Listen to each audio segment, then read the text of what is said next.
We'll begin by putting on our blindfolds.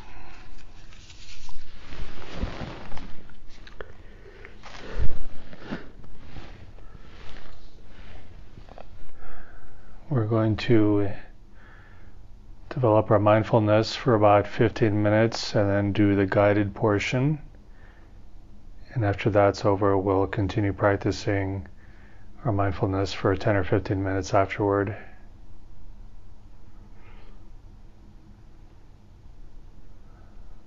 Let's begin by checking the posture of the skull, balance between the shoulders, balancing the torso over the hips to release any strain on the back or on the back of the neck. Also to ensure we're not putting pressure on our lower legs, our ankles, or our feet to keep us upright.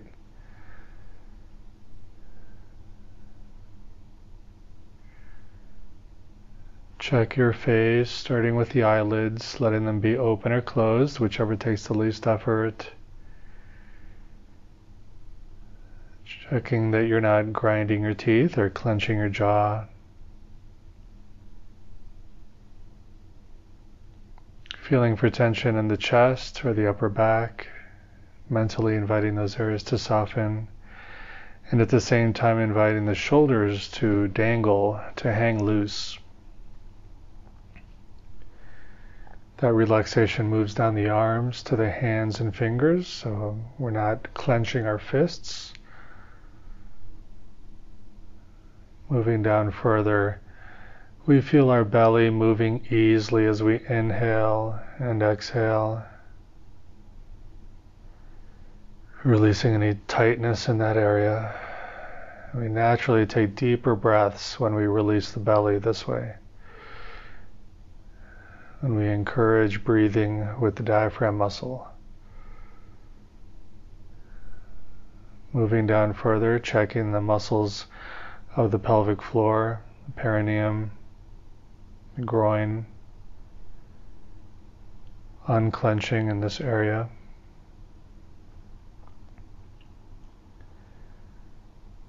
And as we invite this area to soften, we feel that softening spread down around the buttocks and the thighs, down the legs.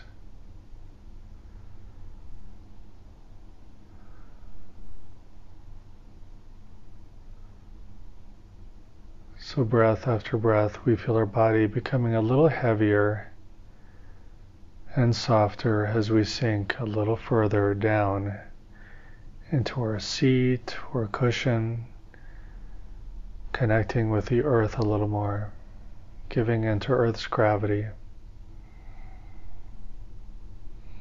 surrendering.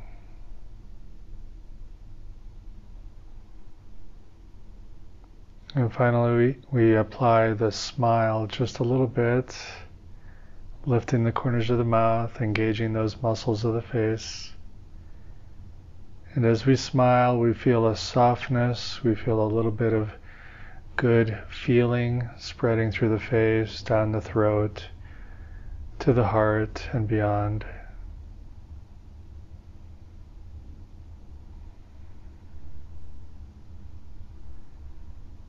At first it's physiological, and then it feels like an emotion, as subtle as it may be.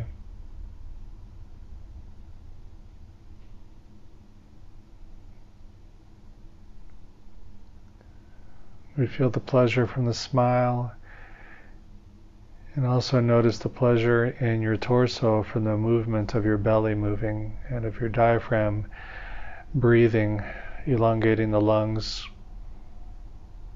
feeling that internal massage, the internal movement and flow.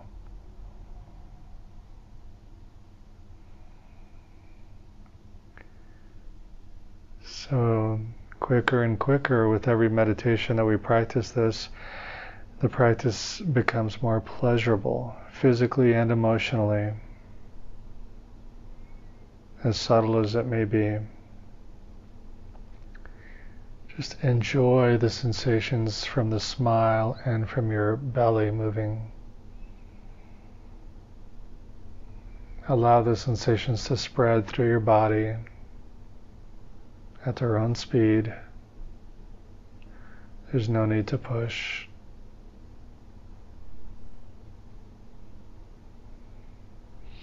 And finally, we place our attention on the sensation of the breath coming and going.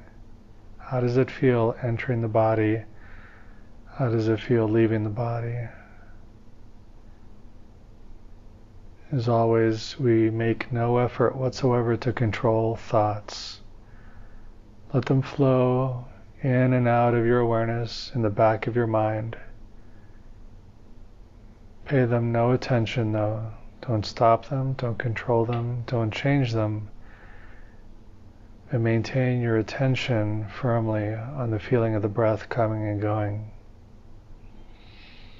And I'll be silent now for the next 10 minutes.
And now we transition the practice, moving our attention away from the feeling of the breath to a concept.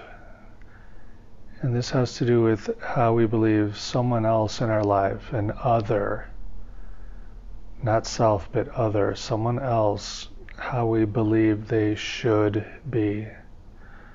How do we should them? Is there an opinion about someone in our life that they should be more of something or less of something, better at something, or different in a certain way? Take a few moments and choose one person that you can focus on for this session.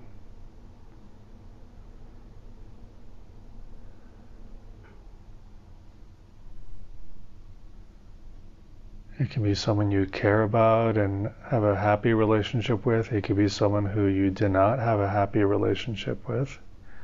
Doesn't matter. But certainly, whoever they are, it's someone you have strong opinions about, that they should be different, better, more, less, or different. It could be a quality about their body, or how they dress, how they decorate themselves, how they appear to others. It could be how they communicate, how they speak. It could be their work performance. It could be their relationship to you or with you, how they treat you or how you see them treating others.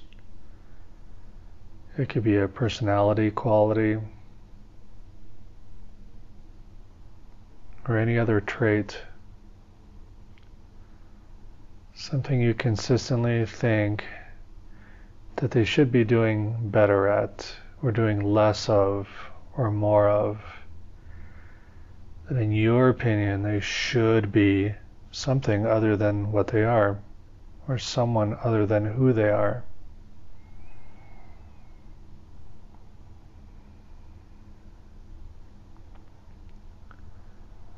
Consider how long you may have held this opinion about them. How long have you been feeling this should statement about them? Your whole adult life, or all the way into childhood, or just recently? How often does this should statement appear in your awareness? And even feeling it now, recollecting that opinion you carry, how does it feel inside your body and your mind? Does it help you relax? Does it help your mind open up? Or do you find your mind turning into a knot, or tightening, getting darker, or closing down? Do you feel the seeds of anger or frustration, or just despair, wanting to just give up, but you can't because you continually repeat this opinion that they should be something or someone other than they are? Do you feel righteous?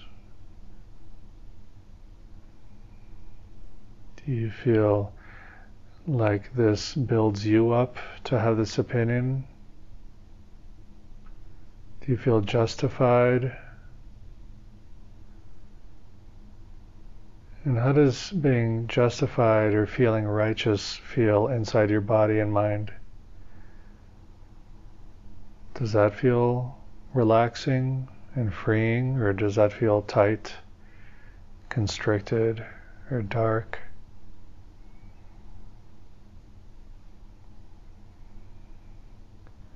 Sometimes having a sense of power over someone just because we feel we're better than them, even that is not pleasurable when we look deeply at it. We mistake power for pleasure because power has that tightness. I'm talking about this type of power of just this artificial belief that we know better than someone else, which isn't really power at all. It's just inflating ourselves, our opinion about ourselves. Take a moment to consider why they might be who they are, why they might behave the way they do. Is it possible that their behavior is a learned response from their parents? Is it a defensive habit because of something hurtful that happened to them? Is it because they're following orders from someone who does have power over them, like a supervisor at work, or someone who has religious influence over them, or another family member who has more sway? How have they been influenced through their whole life? Why might it be that they don't have the ability to do things differently?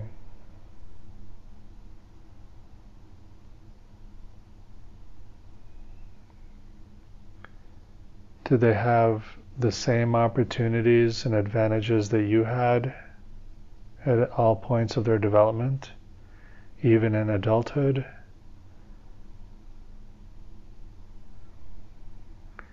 Or did they have fewer or different influences and opportunities than you did?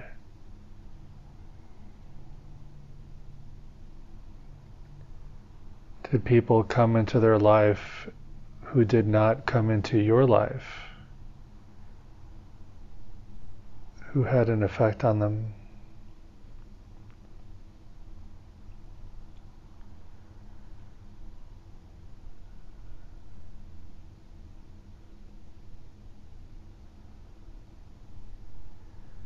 And are there questions that you can't possibly answer about that person, things you don't even know about them? Is it possible that you have no idea of a wound they received when they were children, or a teenager, or an adult? Is it possible you don't know everything about them, and that there is a perfectly reasonable explanation why they are who they are today? And if you knew what that reason was, would you now question why you think they should be different? Would you be able to release that demand you hold over them, either silently inside yourself or verbally? Is it something you've said to them over and over again? Yet they cannot change because your opinion of them doesn't have that power, doesn't have that influence, and it cannot change reality. That your opinion at best makes them feel powerless, makes them feel rejected.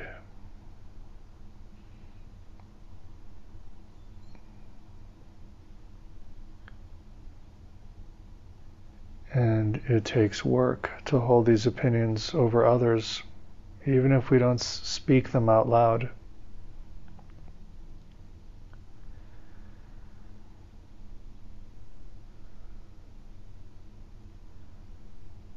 So consider now, would it be possible to let go of that should, to let go of that opinion, or to begin to try to let go of it, and invert that mental movement, turning it into, can you accept them? Can you accept that quality that you reject about them? Can you accept that that quality will never change? If it never changes, if they never become more or less or better or different, are you willing to surrender to reality that way? that this is who they are. This is who they are.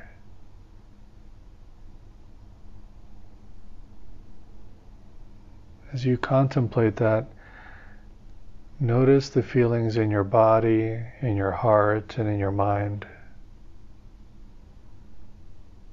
Can you feel a loosening, a release of tension, a positive form of surrender?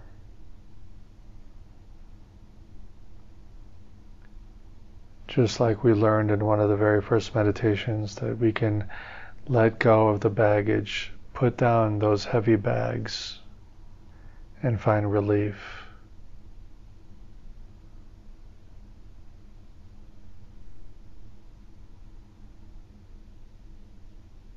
So for a few moments, just contemplate this and decide if you are willing and able to begin the practice of just accepting them and letting go of the expectation or hope that they will ever be someone different than who they are.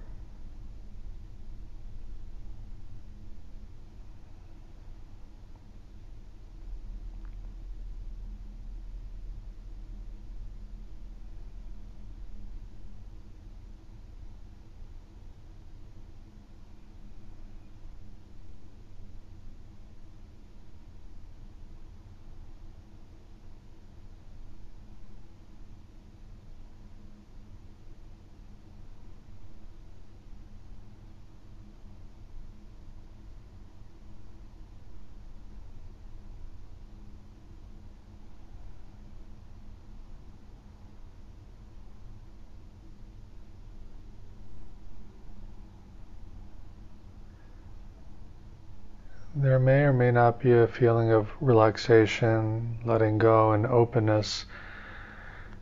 There also may or may not be a feeling of grief in the acceptance.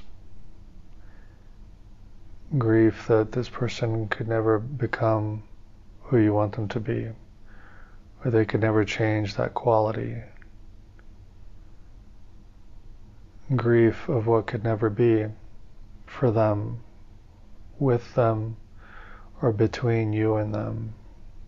And it's okay to allow for the feeling of grief and to acknowledge it.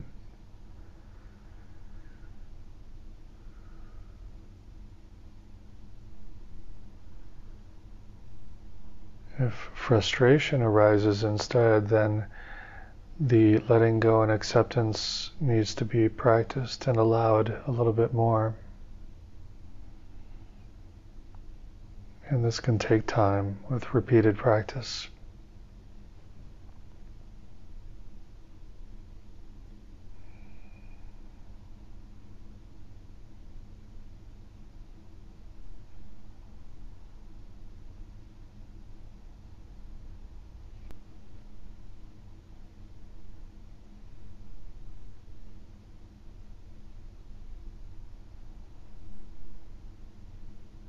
And when you're ready, we'll transition from this contemplation back to letting our attention rest on the sensation of the inhale and the exhale.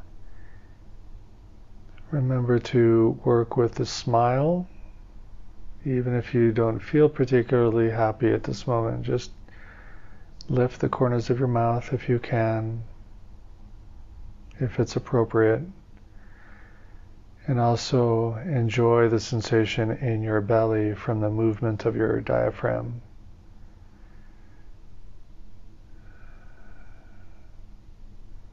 And rest easily with the feeling of the breath moving in and out. I'll be silent now until the end of the session.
And this concludes the session.